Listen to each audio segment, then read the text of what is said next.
Anderson, thank you. 21 to drink, 18 to vote. How about 13 before you get access to social media? I'm Michael Smerconish, and tonight, Congress taking action in the midst of the largest epidemic of teen mental illness on record. Lawmakers, they argue that they know what's driving the deadly crisis and that it's social media. So today, a group of bipartisan senators, Cotton, Schatz, Murphy, Britt, they unveiled a bill that would establish a national minimum age of 13 for social media use, calling it a common-sense bipartisan approach to stop this suffering. The legislation would also require tech companies to get parents' consent before creating accounts for users under the age of 18. This federal move follows Utah last month becoming the first state to require consent from parents before minors joined any social media platform. That's the most aggressive step taken yet to shield kids from potential dangers online. And it's not just legislators who've been active. In January, the Seattle Public School District filed suit against the parent companies of TikTok, Instagram, Facebook, YouTube, and Snapchat, alleging all had intentionally contributed to the youth mental health crisis in the state of Washington. And last month, the county in which I was born and raised, Bucks County, Pennsylvania, became the first county in America to file suit against social media companies. At the time, DA Matt Weintraub told CNN, it's no different than opioid manufacturers and distributors causing havoc among young people in our communities. These developments, they coincide with U.S. Senator John Fetterman admitting himself recently for clinical depression at Walter Reed. His public candor about his struggles have sparked a very necessary conversation. Well, his hospital admission, it came the same week the CDC released a report documenting a mental health crisis among American adolescents, particularly our girls. They surveyed more than 17,000 teens across all 50 states and Washington, D.C., and they found that in 2021, the percentage of high school students who experienced, quote, persistent feelings of sadness or hopelessness was 42%, up 28% from a decade earlier. When you break it all down by gender, it's 57% female, 29% male. In 2011, the share of high school students who seriously considered attempting suicide was 16%. By 2021, it was now 22%. Just stop and contemplate that. More than 1 in 5 American teens has seriously considered attempting suicide. And among girls, that number is 30%. Ready for this? 24% of our girls have actually made a suicide plan. The numbers on depression and suicidal thoughts are even higher in the LGBTQ plus community. So, what might account for the stunning spike in this data? Youth use of technology.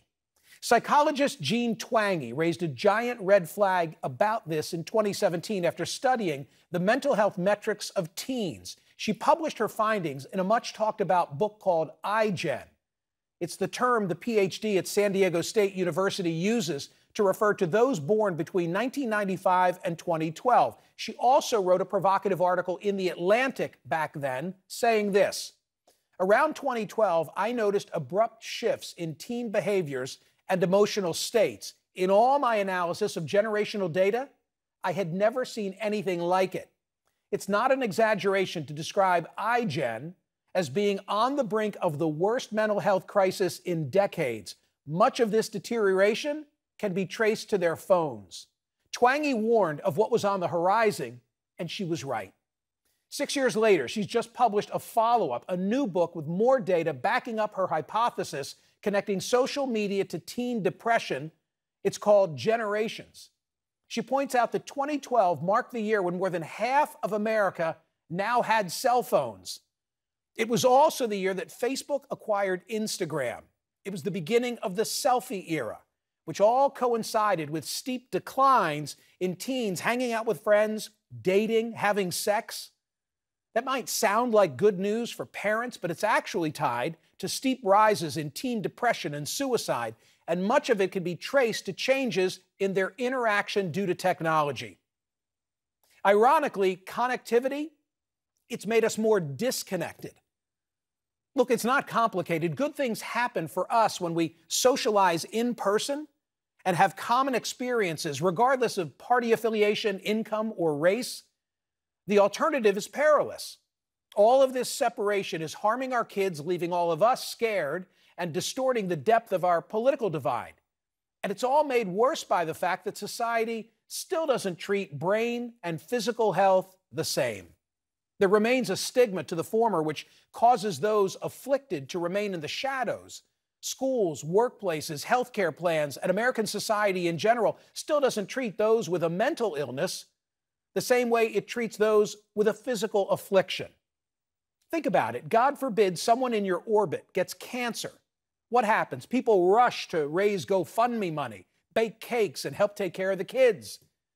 But if the affliction is anxiety or depression, many will shun even those they know. And that's if the illness is made public at all. Insurance coverage often not equitable. Many mental health providers, they refuse the paperwork of participation, leaving people in need to scramble for scarce treatment resources, and too many go untreated. And that's why this crisis has become such a deadly one. But with this new legislation, finally, there's some hope. There could be help on the horizon. There might be solutions.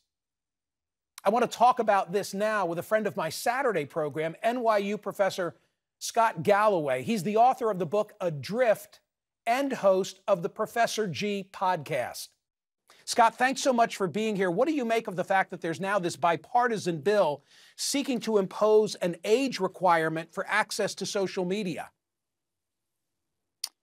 Well, I think it's good news. You know, governments are supposed to prevent a tragedy to the commons and bring us together and represent the public. And I think it's heartening to see this. Quite frankly, it's overdue. This has been, as you mentioned, going on since 2011. And my colleague at NYU, Jonathan Haidt, has basically found that it's no longer just correlational, that it's causational, that he controlled for the other causes of depression and found that social media was, in fact, had a big R coefficient in terms of correlation. What was most stunning in his research, Michael, was that he found that the levels of depression would sort of increase naturally or hit natural levels even through COVID. And that is the ultimate catalyst for social distancing was social media, not COVID.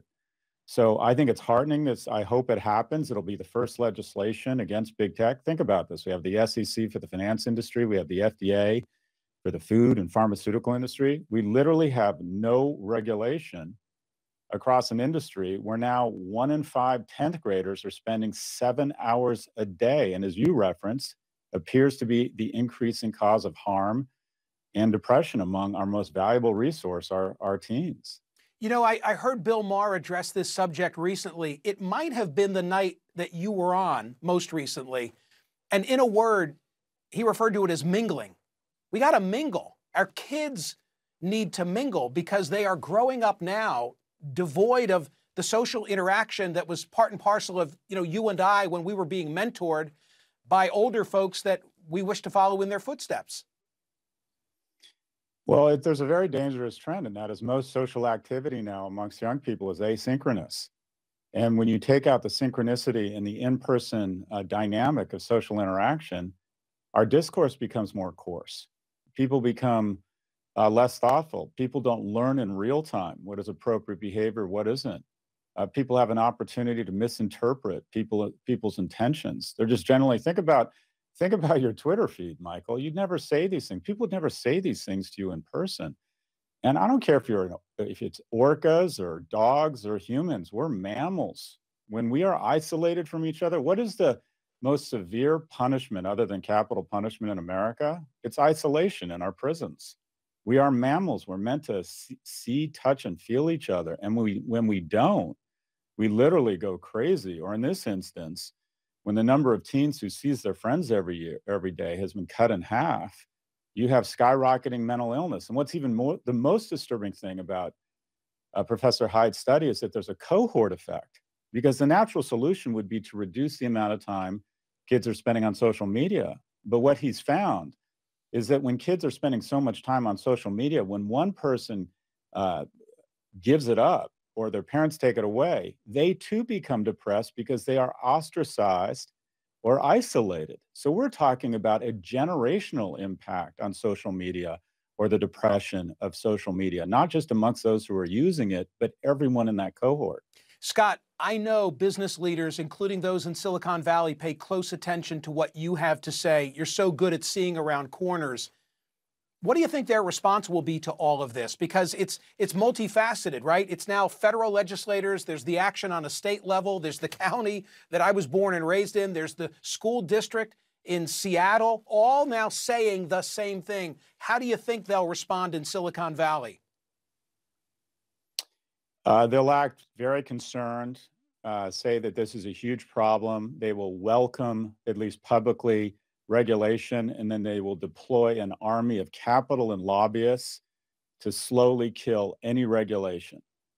They will be totally disingenuous, and they will attempt to fight this and claim that they are concerned, but this isn't the right regulation, and they'll make just incredibly cynical statements like they're concerned with the First Amendment constitutional rights of teens. And the rest of corporate America, specifically one cohort, will be exceptionally concerned, and that is a cohort called parents. You know, Michael, of all the things we're going to look back in terms of this era of technology that we will regret, we'll regret election misinformation, we'll regret monopoly abuse. The thing we will regret the most, hands down, is we will ask ourselves over and over, in the full light of hindsight, how on earth did we let this happen to our children? Scott Galloway, as always, I really appreciate your insight. I think you're right.